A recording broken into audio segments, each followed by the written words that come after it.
now multiplying using scientific notation. Remember, the scientific notation is how we deal with extremely large and extremely small numbers.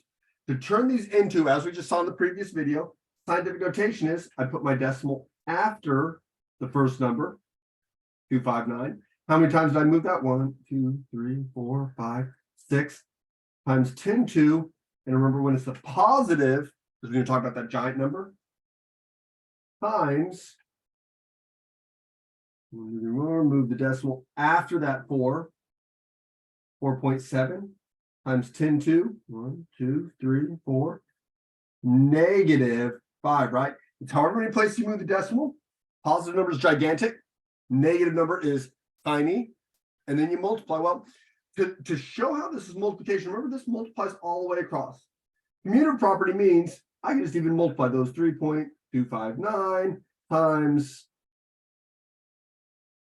4.7. 10 to the 6th times 10 to the negative 5th, right? Well, now we just have, pull out your calculator, 3.259 times 4.7, 15.275, and you can check me. Go ahead and check that math, right, using calculator. Times 10 to, and remember, when I have 10 to the 6th, that means 10 times 10 times 10 times 10. That means divide by 10, divide by 10, divide by 10, right? We can look at what's going on with the 10, but remember our shortcut was, this is when I would add exponents, 6 plus negative 5. This is when I would get 15.275 times into the first power.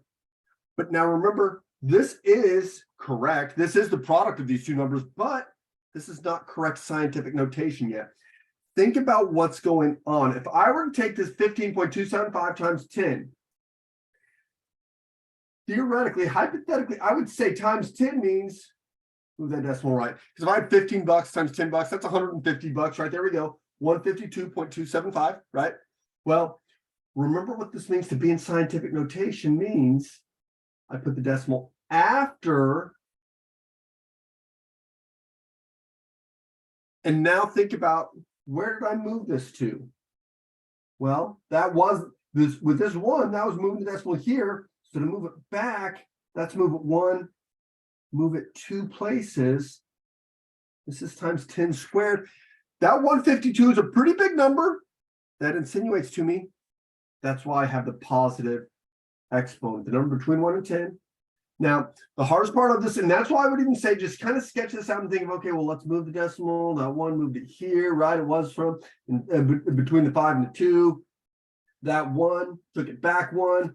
But where did I really need it? I needed it between the 1 and the 5. So that meant 2 over. And when it was 2 over, since that 152 is a big number we're talking about, that's why that would be positive. That's multiplying scientific notation.